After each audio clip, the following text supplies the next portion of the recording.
byanze bikunze niba utaravukiye mu muryango ukomeye ku buryo watangira kwikorera rugikubita, urugendo rwo kwikura mu bukene uzakora n'ibizamini. Ibi bizamini hakaba harimo n'ibazwa ryaba iry'imbona nkubone cyangwa n'irikorewe kuri hifashishijwe interineti. Rero hari amakosa akunze gukorwa n'abantu benshi bigatuma babura akazi byihuse kandi wenda cyari igihe cyabo cyo kukabona. Usanga umuntu akomeje gusiragira mu bizamini, hari ushobora gusiragira kubera yuko isaha ye wenda itaragira, ariko hari n'ushobora gusiragira akora amakosa agenda yasubiramo bikamugora kubona akazi byihuse. Rero niba uri mu rugendo rwo gushakisha akazi ukaba wujuje ibindi byangombwa bisabwa kugira ngo uhabwe akazi, iki ni cyo gihe kugira ngo umenye amakosa ugomba kwirinda yatuma ubura akazi igihe ugiye gukora interview. Muri iyi nkuru nkaba naweteguriye amakosa ageze kuri 15 akunze kugaragara ku bantu benshi.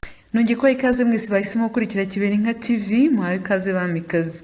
Nitwa Diane, nashinze Kiberinka TV kugira ngo umunyarwandakazi aho ariho hose agire amakuru ahagije ku bijyanye n'imibanire, ubukungu ndetse no kwitaho. Niba utarakana kuri subscribe, reka mushishikarize kubikora aka kanya kugira ngo uzacikwa na kimwe mu byiza duhora tubashyikiriza. Munyemerere nyuma y'akananga gatoya tugaruke twinjira mu nkuru yacu mu buryo bwimbitse. Nimucikwe.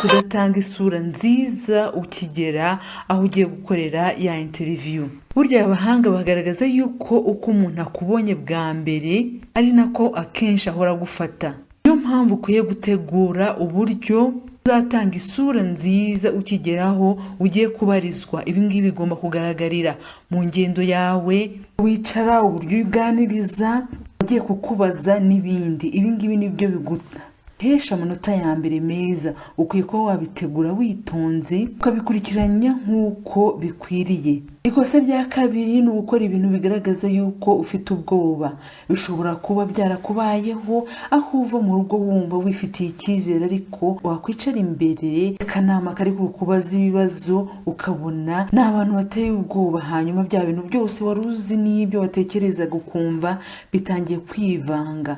Ugatangira ukareba hejuru, ugatangira ukavuga udidimanga. Ibi ni ibintu rwose bizaguhesha amanota make yo kuba wabona ka kazi. Rero niba uri umuntu usanzwe ugira ubwoba, ukwiye gutangira kwitoza kubwiyambura, buzagenda buyoyoka. Ikosa rya gatatu ni ukutazirikana ko ikiganiro ugiye gukora ari ikiganiro kiri seriye, aho ugomba gukora uko ushoboye kose kugira ngo abatanga akazi bakumenye kandi ubereke yuko ushoboye akazi bakwitezeho, ku buryo byanze bikunze babona yuko ikigo cyabo cyabona inyungu binyuze mu kuba baguha akazi. Rero itegure bihagije, wumve yuko ibintu ugiyemo ari ibintu bitoroshye, ariko ari n'ibintu bidakwiye kugutera ubwoba, ahubwo ugomba kwitegura bihagije ukagira amakuru y'ingenzi wibikaho azatuma utoranywa mu magana ya benshi. Ikosa rya kane ni ukudakora ubushakashatsi ku kigo ugiye kwakamo akazi, umukoresha uyobora aho hantu cyangwa imiterere y'akazi ushaka. Ibi ni ibintu by'ingenzi cyane kuko bizatuma wumva wifitiye icyizere, uzi neza abo mugiye kuganira nk'uko nabo bakumenyeye mu mwirondoro watanze muri CV. Ibi bizagufasha gusubiza ibibazo nta gihunga ufite na gike. Ikosa rya gatanu ni ukwinjira uhekenye utuntu mu gihe uri muri interview.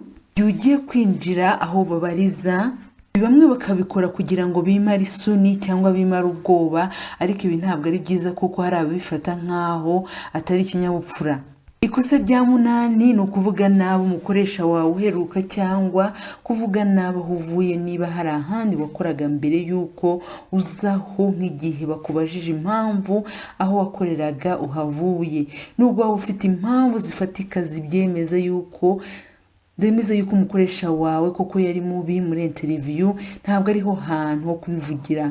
Impamvu nta yindi ni uko bituma bakwishyiramo ko n'ubundi igihe uzabona ibitagenda uzahita utangira kubavuga nabi cyangwa ugahita uta akazi ukigendera. Ikosa rya 9 ni ukutubahiriza igihe. Kutubahiriza igihe ni kimwe mu bintu by'ingenzi cyane nibura ujya ugera aho ibazwa riza kubera mbere y'uko ritangira, kuko bigufasha gutuza mu mutwe bigatuma nta bwoba cyangwa igihunga winjirana. Ikosa rya 10 ni ugukoresha imvugo idatomoye cyangwa idasobanutse neza. Ahangaha bisaba yuko ugomba kuba umetriza indimi zigiye kubazwamo, yaba ari Icyongereza cyangwa Igifaransa, ukazivuga neza mu buryo bukwiriye, ari kugenda usobekanya amagambo cyangwa uvanga indimi cyangwa ukoresha ururimi rwo ku muhanda. Ikosa rya 11 ni ukwibagirwa kuzimya telefone yawe ikaba yasonera aho ngaho cyangwa kugenda uyifashe mu ntoki. Ugomba gushyira telefone yawe mu buryo bwa silence, kuko iramutse isakuje byatuma ugaragara ko urangara cyane n'ubusanzwe, ariko birashoboka ko nanone wakwibagirwa kubikora. Mu gihe bikubayeho, hagarika akanya gatoya gusubiza, hanyuma uyifunge cyangwa uyishyire muri silence, hanyuma wisegure kuba ari kukubaza, noneho ukomeze gusubiza. Ikosa rya 12 ni ukudaha agaciro imyambarire yawe. Burya imyambarire ni kimwe mu bintu by'ingenzi ukwiye kwitondera mu gihe ugiye gukora interview. Ukwiye gukora ibishoboka byose ukamenya ko wambara imyambaro ikwiriye akazi urimo gusaba. Irinde kwambara imyenda irangaza abantu cyangwa ibakurura nubwo wowe waba ari usanzwe wikundira. Kora uko ushoboye urimbe kandi use neza, kuko uko umuntu akubonye bwa mbere niko ahora gufata. Ikosa rya 13, irinde kunywa itabi n'inzoga mbere yuko ujya kubazwa. Abantu bamwe rwose bakunze kwiyahuza ibiyobyabwenge mbere yo kubazwa, bibwira yuko biri bubatera akanyabugabo, ariko iri ni ikosa rikomeye, ko niba abantu bakumvise iryo tabi cyangwa inzoga bari kukubaza, ni ibintu rwose bizatuma wiyima umugisha ko wabona ka kazi. Ikosa rya 14 ni ugusoza nabi. Muri interview nyinshi ababazwa bakunze guhabwa amahirwe yo kugira icyo bavuga. Aya bari amahirwe uhawe kugira ngo wigaragaze cyangwa usige isura nziza yaguha amahirwe muri interview, kubera yuko burya first impression last impression ni ibintu by'ingenzi. Gerageza uko ushoboye uvuga ibintu bizatuma bakubaza basigara bagutekerezaho. Gutekereza gusa, kugutekerezaho ibyiza.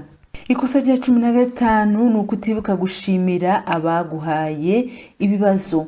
Ni byiza gufata umwanya ugashimira abakubajije ibibazo.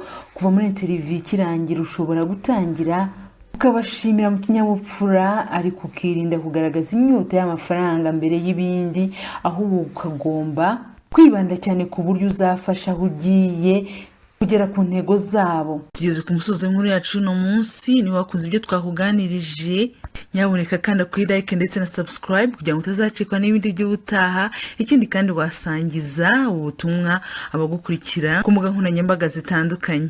Iki nagushishikariza, niba ufite igitekerezo cyangwa inyunganizi wifuza kuduha, watwandikira hano hasi hagenewe ubutumwa, cyangwa ukanaduhamagara cyangwa ukatwandikira kuri iyi nimero iri hano hasi. Reka nongere mbashimire ko mwabanye nanjye kugeza kuri uyu munota. Hasigaye nakagaruka. Amahoro y'Imana n'imigisha yayo bikomeze kubomaho. Ndabakunda cyane. Bye.